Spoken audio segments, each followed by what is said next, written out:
Assalamualaikum warahmatullahi wabarakatuh. Hai, apa kabar semuanya? Juga lagi sama saya di Syahrudinil Hajj Channel. Kali kita akan membicarakan seputar masalah ibadah kurban, yang meliputi pengertian, hukum dan dasar hukum, syarat-syarat, hewan kurban yang tidak sah, yang berhak menerima daging kurban dan keutamaan berkurban. Bagaimana selengkapnya? Ayo kita mulai. Umat muslim pastinya sudah tidak asing lagi dengan istilah kurban pada waktu Idul Adha. Pada hari raya ini, umat Islam berkumpul untuk melaksanakan salat Id di pagi hari secara berjamaah. Selain itu, terdapat pula ritual kurban yang dilakukan untuk memperingati peristiwa kurban yang terjadi pada Nabi Ibrahim alaihi salam. Untuk lebih jelasnya, berikut adalah penjabaran lengkap mengenai kegiatan kurban. Kata kurban berasal dari bahasa Arab, qoriba, yang berarti dekat atau mendekatkan. Kurban dimaksudkan untuk mendekatkan diri kepada Allah Subhanahu wa Ta'ala, dengan mengerjakan sebagian perintahnya.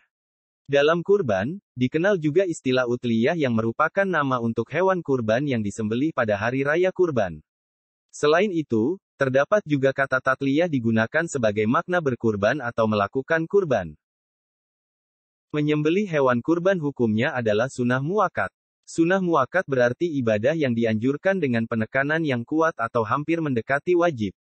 Ketentuan mengenai kurban juga tertulis dalam Al-Quran, Surah Al-Hajj ayat 34 yang artinya, dan bagi tiap-tiap umat telah kami syariatkan penyembelihan atau kurban, supaya mereka menyebut nama Allah terhadap binatang ternak yang telah direzekikan Allah kepada mereka, maka Tuhanmu ialah Tuhan yang Maha Esa, karena itu berserah dirilah kamu kepadanya.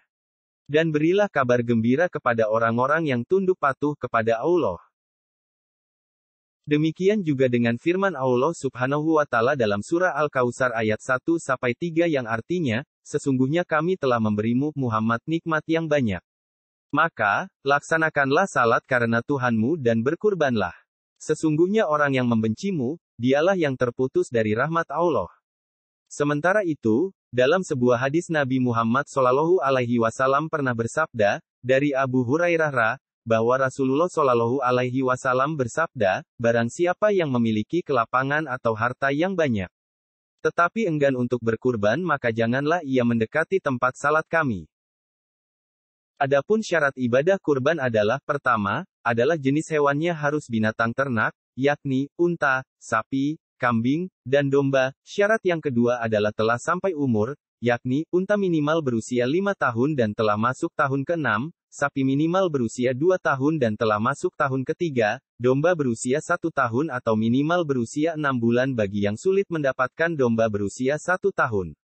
Sedangkan kambing minimal berusia 1 tahun dan telah masuk tahun kedua.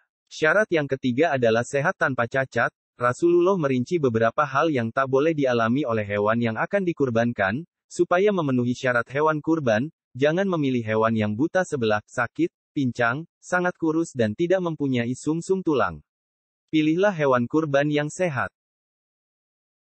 Syarat yang keempat adalah hewan kurban adalah milik sendiri. Hewan kurban tidak sah jika didapat dari hasil mencuri dan milik orang lain, demikian juga tidak sah hukumnya berkurban dengan hewan gadai, milik orang lain. Dan syarat yang terakhir adalah yang berkaitan dengan waktu pelaksanaan, yakni penyembelihan hewan kurban harus terjadi pada waktu yang telah ditentukan syariat. Penyembelihan dilakukan setelah salat Idul Adha, dan batas akhir penyembelihan hewan kurban adalah terbenamnya matahari pada tanggal 13 Zulhijjah.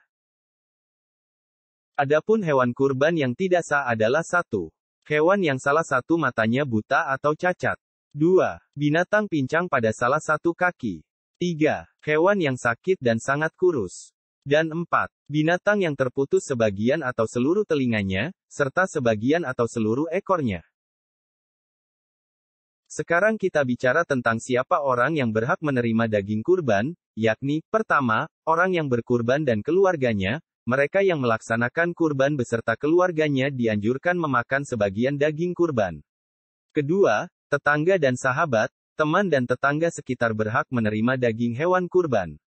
Sebagian daging hewan kurban diperbolehkan untuk diberikan kepada mereka meskipun mereka kaya. Dan yang ketiga adalah fakir dan miskin. Golongan fakir dan miskin berhak menerima daging dari hewan kurban. Hal ini dikarenakan Allah memerintahkan untuk memberikan makan kepada orang fakir miskin dari daging hewan kurban. Adapun keutamaan dari ibadah kurban adalah, 1. Meneladani Nabi Ibrahim dan Ismail. 2. Mendapatkan pahala dan ridho dari Allah Subhanahu wa Ta'ala. 3. Sebagai ibadah untuk mendekatkan diri pada Allah Subhanahu wa Ta'ala. 4. Ibadah kurban adalah salah satu ibadah yang disukai oleh Allah Subhanahu wa Ta'ala. 5. Dapat menyebarkan kebaikan dan manfaat untuk orang lain. 6. Merupakan amalan paling utama di Hari Raya Idul Adha.